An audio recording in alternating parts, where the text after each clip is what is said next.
So, hello. We'll continue with where we stopped in Julius Caesar. Enter Octavius' servant. Octavius is Octavius Caesar, a relative of Julius Caesar. You serve Octavius Caesar, do you not? My servant, I do, Mark Antony.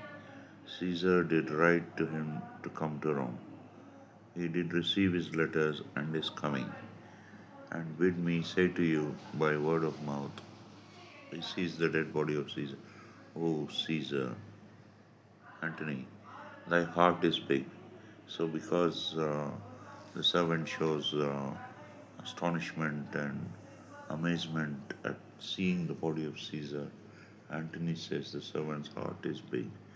Get thee apart and weep. So he asks the servant to go aside and cry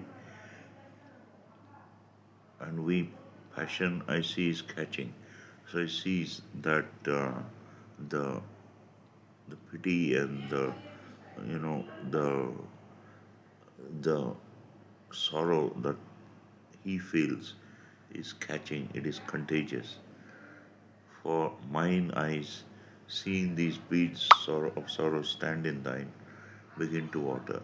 So he says that the emotion of sorrow is contagious because the tears, the beads of sorrow standing in the servant's eyes, make his eyes also want to cry. And he asks the servant, is thy master coming? Servant, he lies tonight within 7 leagues of Rome. So, sir, the servant says that Octavius Caesar is standing 7 leagues outside Rome. Antony, post back with speed and tell him what hath chanced. So Antony asks the servant to return quickly and tell him what has happened by chance. That is, Caesar has been assassinated. Here is a mourning Rome, a dangerous Rome, no Rome of safety for Octavius yet.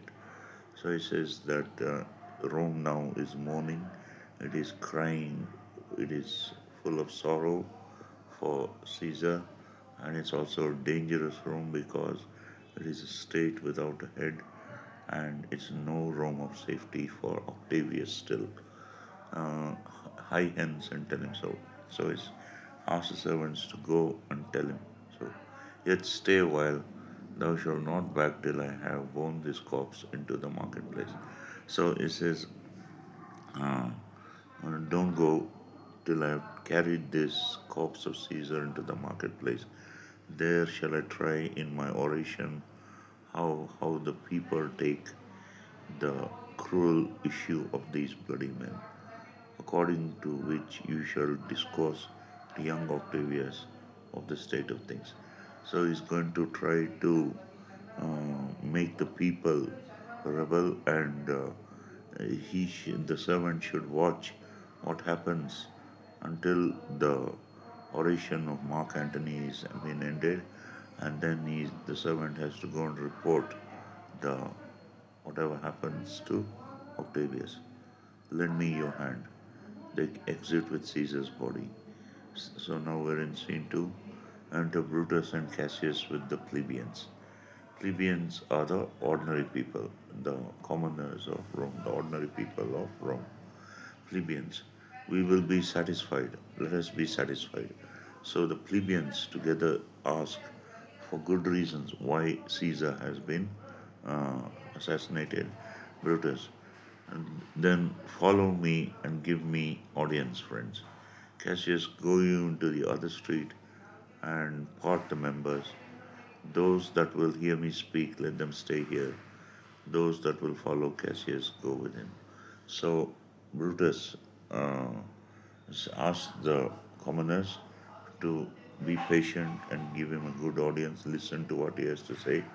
He tells Cassius to go to the next street and there to divide the number of the commoners into two halves, and those who want to hear Brutus speak will stay there, and those who want to hear Cassius will follow Cassius to the next street, and public reasons shall be rendered.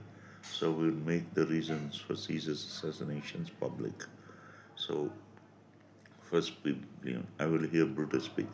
Second plebeian, I will hear Cassius and compare their reasons.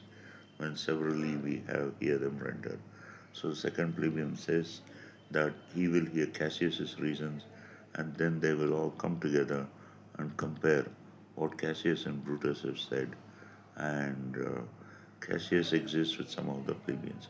Brutus goes into the pulpit. Third plebeian, the noble Brutus is ascended. Silence.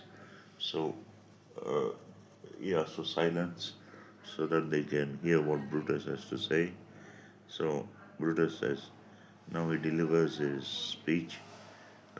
Be patient till the last. Romans, countrymen, and lovers, hear me for my cause, and be silent that you may hear.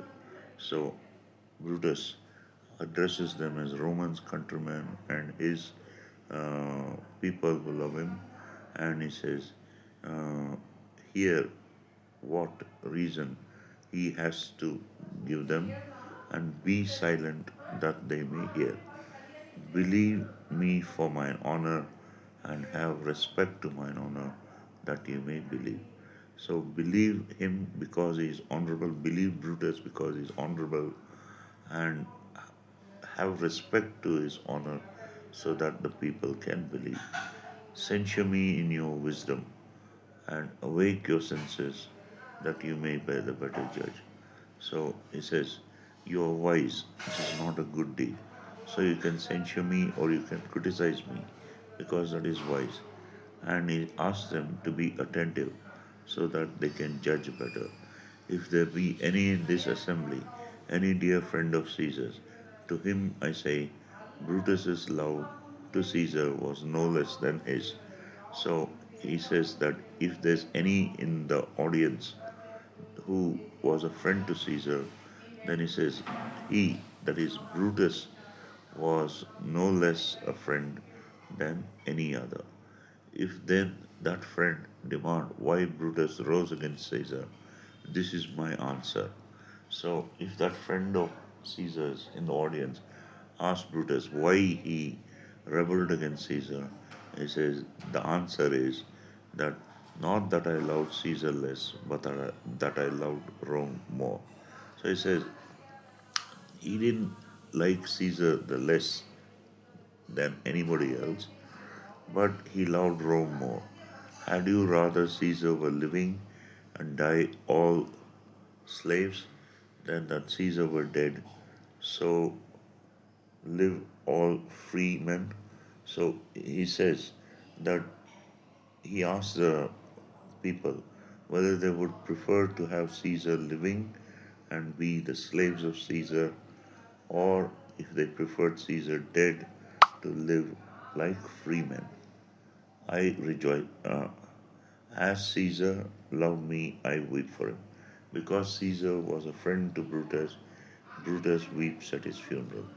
As he was fortunate, I rejoice at it. As Caesar was had good fortune, Brutus as a friend rejoices or is happy at his fortune. As he was valiant, I honor him. As Caesar was brave, he honors Caesar. But as he was ambitious, I slew him. But as Caesar was ambitious, he, Brutus, killed Caesar. There is tears in his joy, tears for his love, joy for his fortune, honor for his valor, and death for his ambition.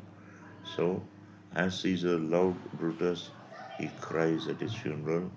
As Caesar had good fortune, Brutus feels joy for Caesar. As Caesar was valorous or brave, Brutus honors Caesar. But as Caesar was ambitious, he gave death to Caesar. Who is here so base that would be a bondman? So, yeah, who is here so low that he would be a servant, a bondman? If any speak for him, am I offended? If any would prefer to be a bondman and not a free man, he asks that person to speak because that person will be offended. Who is here so rude that would not be a Roman? So, who is there so low that would not be a Roman? If any speak for him, am I offended?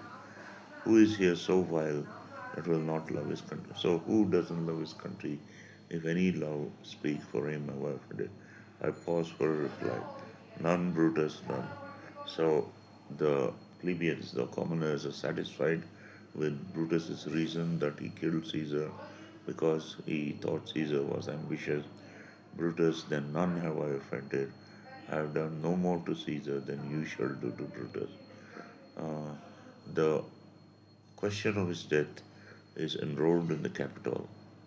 This glory not extenuated wherein he was worthy, not his offences enforced for his suffered death.